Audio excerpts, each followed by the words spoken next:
Good afternoon, everybody. Merry Christmas. Tonight I figured I'd show off Christmas presents that I got. Do a little overview. So I've searched the internet tall and wide for the smallest, the smallest and cheapest gasoline powered generator, because they're getting harder and harder to find with everybody going to the electric models. I wanted something small, very efficient on fuel, quiet and lightweight. And everybody's seen the two-stroke models. I'll throw a picture up there. Everybody's probably had one of those that's watching this video, or seen or heard of them. Harbor Freight sold them. They've mostly been discontinued at a lot of the stores. You can still order them online, but they've really went up in price, I guess, because they have to be shipped from China. So next on the list was Sportsman. Got me this thing. Let's go look at it. And here it is. You're looking at the Sportsman Gen1000i inverter generator, 4-stroke engine.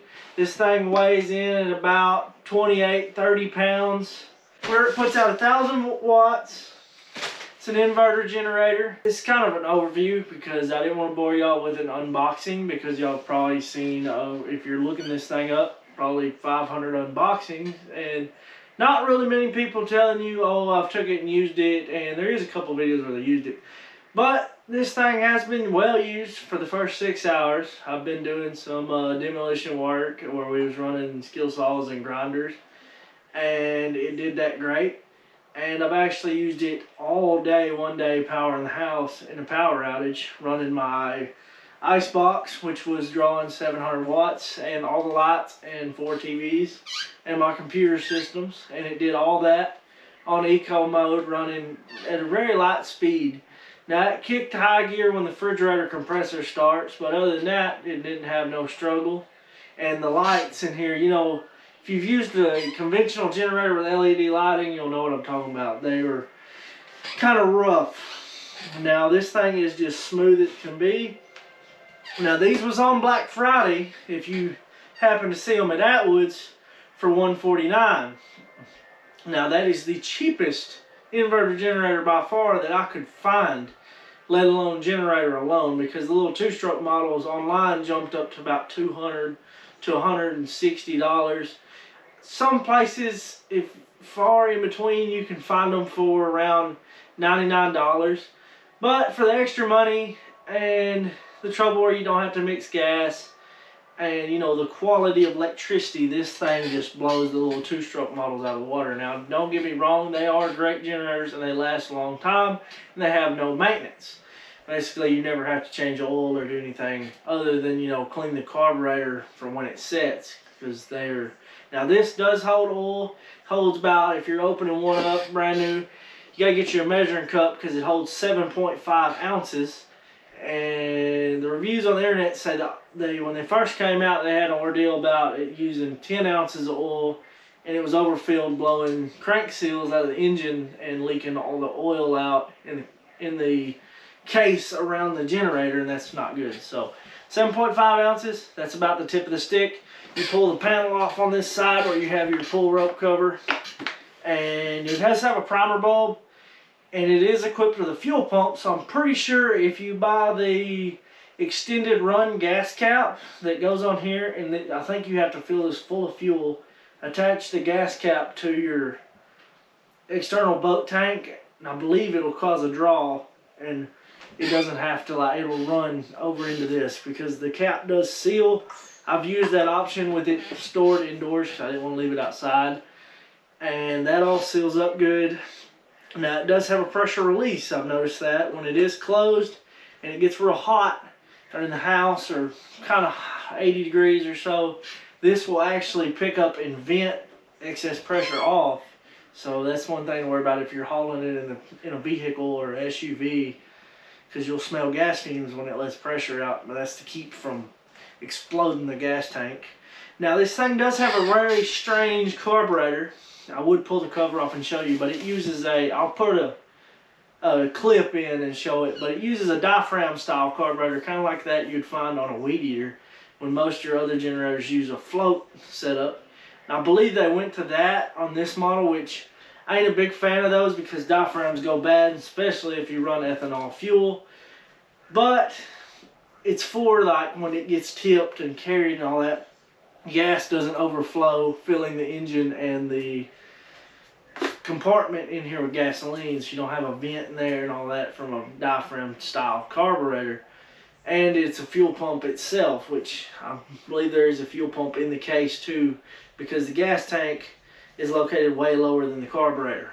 Now the carburetor's on this side with your air filter and your or is it this side? I can't remember which side, but the side you take off to put oil in, most of all that stuff's in there where you can change oil, change the air filter, and get to the carburetor. But the oil drain, there is a drain, and it does have a little square chute that comes out over here to drain the oil, just a 10mm socket. There's a hole to plug through. Now you do get your manual, which I never opened it, so I'm familiar with small engines. But these things are on sale right now as old new stock. They're trying to get rid of them. So if you need to buy one, you need to buy it now, because they're not going to produce any more of this model, I'm pretty sure, because just like the little Chinese two-stroke models, the government in the United States, now if you're in the other countries, you might not have this problem, but in the United States they passed a new rule where all new generators had to be EPA compliant, which this model says it is, and they have to be equipped with a a carbon monoxide detector. So all your generators like the Harbor Freight Predator 1400 watt and up now are equipped with a carbon monoxide detector, which that's great. And it's pretty well common sense. You don't run an engine in your garage, in your house, or in your tent, camper, RV. You don't want to run it in there because it produces carbon monoxide. Now there was a family that lost their life due to running a generator up on top of a desk or something in a garage when one of these last hurricanes came through, and it wasn't good for them. And after that, the government passed the new law. So all these that you're seeing fly up on sale, they're clearing them out because they don't have the carbon monoxide detector, and all the new models do. That's why when you go to Harbor Freight, the Predator's coming in at $400 and something. It's $450 right now, and it's only 400 watts difference. I'm pretty sure it's probably the same engine and inverter system running in these, because like I said, both models are made over in China, I'm pretty sure. Sportsman makes some pretty good stuff. Now, I've reviewed the Predator a while back. Like I said, I've run this thing a total about probably 6-7 hours. It claims to 0.5 gallons. It's like half a gallon of gas is all it holds. And I've used it well over the 6-hour limit that it claimed to run 6 hours at half load at the house, because I've only ran one tank of gas through it. And like I said, it's held up good. I overloaded it one time using the grinder, the Metabo. I pinched the wheel cutting something up in a hole, and when it stopped the motor, the generator overloaded, and it actually shuts the engine off due to overload. Now, I guess that's alright, because the overload will come, the red light will light up, and then the engine will shut off. So your generator ain't sitting there running, wasting fuel when it's overloaded. But other than that, you can get a 110 heavy duty outlet, which it's got plenty of room to get your camper adapter put in there. I'm pretty sure that's why it's made that way, with a nice cover. You get a 12-volt battery charger, and that is a 4 amp. Comes with the little alligator clips. And then this is your ground, to ground it to the ground with a little bolt. Never used that on any generator I've ever had. And because most times systems I tie into, now camper, that's probably good. Some campers can have a ground issue where this needs to be grounded, or it'll shock you when it's in wet conditions. But I've only had that happen once or twice. But over here you got your overload lights, oil sensor. One thing I don't like about these, I would like a access panel to be able to just open and check my oil, or some sort of sight glass with a hole in the plastic going into the sight glass, which they don't have that. So you have to get a screwdriver out every time you want to check the oil, or rely on the oil safety mechanism, which sometimes them can fail, and a lot of times they're pretty good. But they do supply you with a good screwdriver And like I said, they also supply the spark plug wrench in there, because they know you're going to take the cover off. And they put tags on everything. The dipstick, the crank rope, the gas cap, telling you, do not put more than 7.5 ounces of oil. And that's 1030 that goes in there. But, like I said, thing comes in, weighs 30 pounds. Super light. It's actually lighter than the Predator, I'm pretty sure. But whatever, we're talking about price. You can get this now after Black Friday. They are at Woods. I think the price jumped back up to $199 as of today. I haven't looked back. I actually got this one from TractorSupply.com because I looked on Atwood's website before I drove over there, and it said they was out of stock and they was on Black Friday. So I went ahead and ordered online, and then we ended up going shopping. I went by Atwood's, and there was 3 of them on the shelf. So I don't know what the deal was there with their website saying they was out of stock. But I missed that sale. So I ended up ordering on TractorSupply.com for $169, and I think after taxes it was about $180. So not too bad. Like I said, compared to that Predator that's running at $450 plus tax, and you're only getting 400 watts. And I know this thing will do more than, it's underrated. Because testing it out, I plugged in a 1500 watt space heater, and it ran the space heater, and it was kind of lugged down, but it ran it, never overloaded. So, but I probably don't recommend sitting there steady running a 1500 watt heater, because it's 500 watts over the rating. But it can handle that. And I don't know what this surge is, but okay, it says surge is supposed to be 1000, and then it's 800 running watts. The Predator got 1400 watt surge. And there's some other models that I ain't tested other models. They got Generacs and stuff like that, but I think they're still more expensive than this old Sportsman. Now, I've wanted this thing for a long time, but I put it off. Every time I've ended up getting it, I'd get a different one or get a cheaper one, or, you know, a regular conventional generator.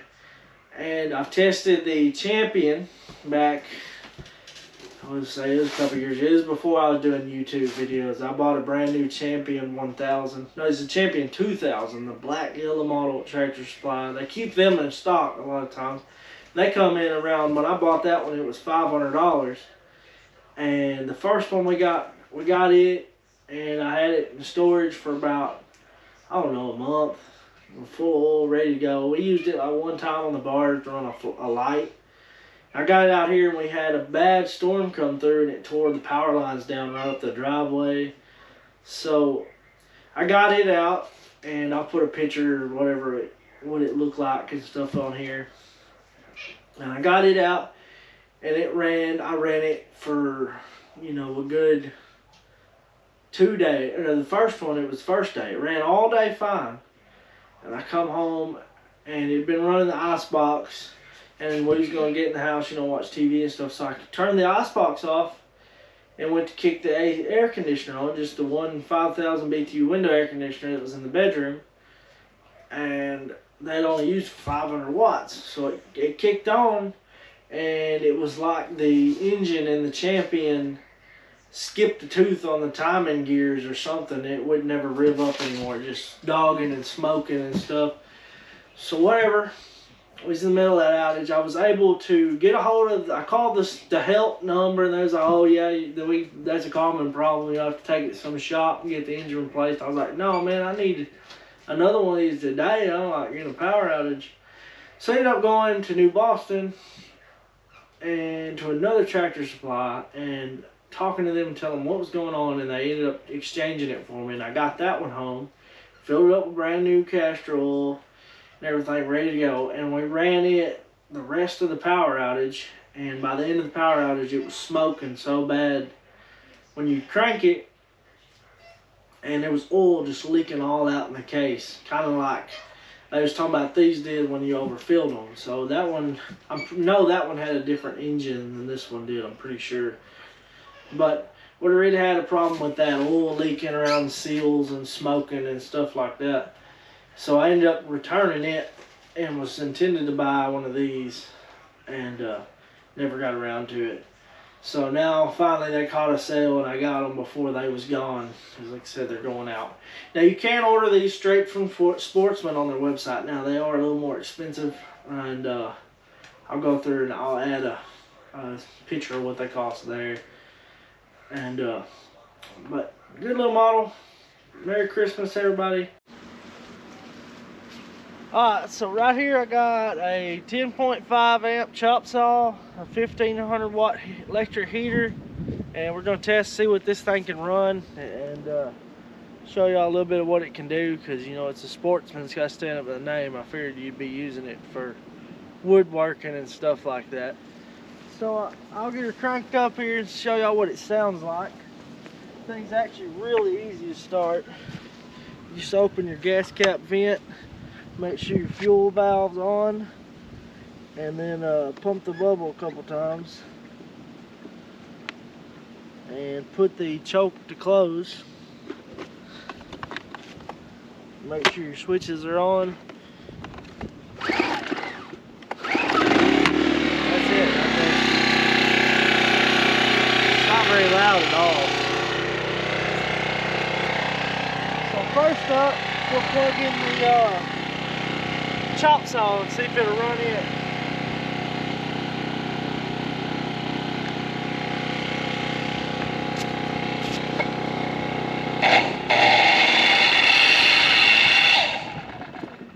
Well, stalled it out on the first try, so we'll try it again.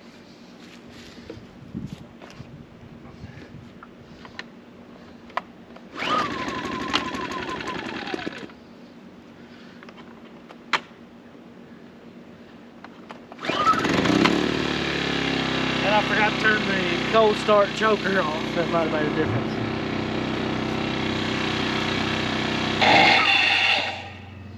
Nope.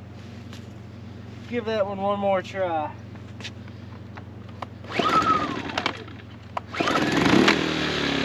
do the trigger a couple of taps.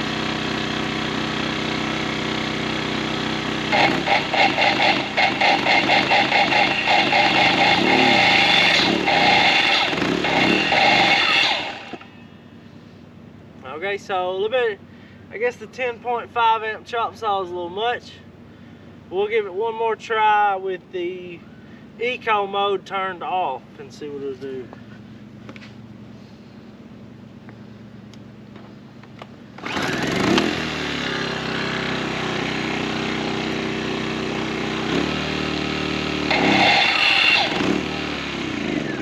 No, ain't gonna do it on that.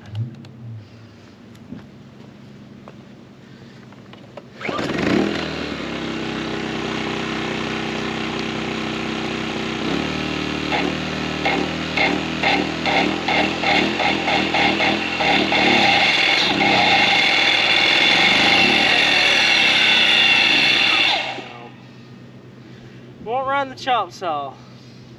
We'll get it spinning, but it always overloads the safety protection. So now I'll show y'all what it does with the 1500 watt electric heater.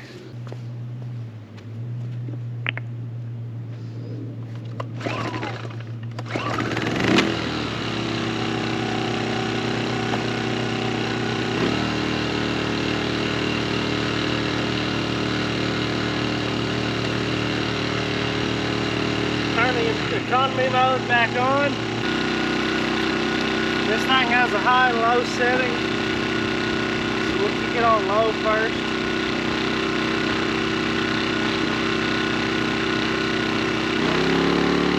That's about 800 watts right there.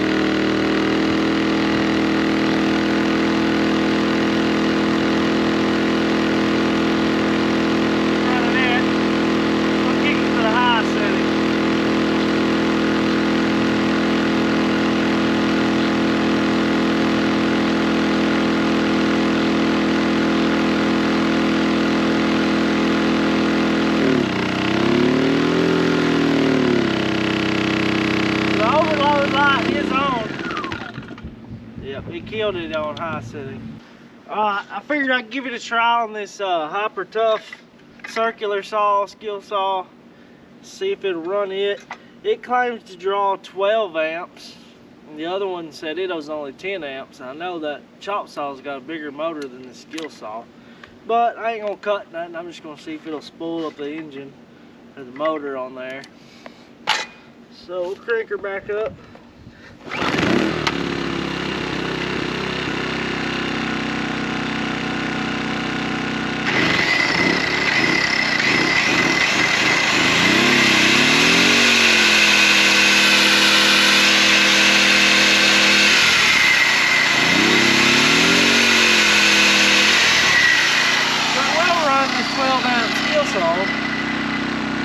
See if it'll just start it for nothing.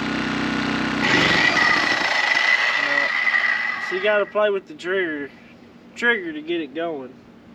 So like I said, some of this stuff I figured it would have ran this skill saw, because you know that'd be something you'd run off of it. But I know it will run the icebox in the house and all the lighting in there. So some stuff it's good at and some stuff it's not. So I know it'll run a sawzall, a jigsaw, and a grinder. But I guess the skill saw is a little much for it. I was hoping it would have ran a skill saw. So if I used it to build an off-grid cabin, because I was gonna build one of my own. But so well, that's about all I got for you. I know it ain't the best test video. Like I said, the thing doesn't weigh very much. It does have useful uses, but it is a very small generator. It's not a construction unit, but for tailgating and camping, just running lights, charging cameras and stuff like that, I think this is it'll be a good model for that. Lightweight, throw it in the back of your car. You know, that's what I bought it for, because I do YouTube. You know, I need to charge cameras, I need to run lighting, and that's where this comes in. But like I said, I hope y'all like the review.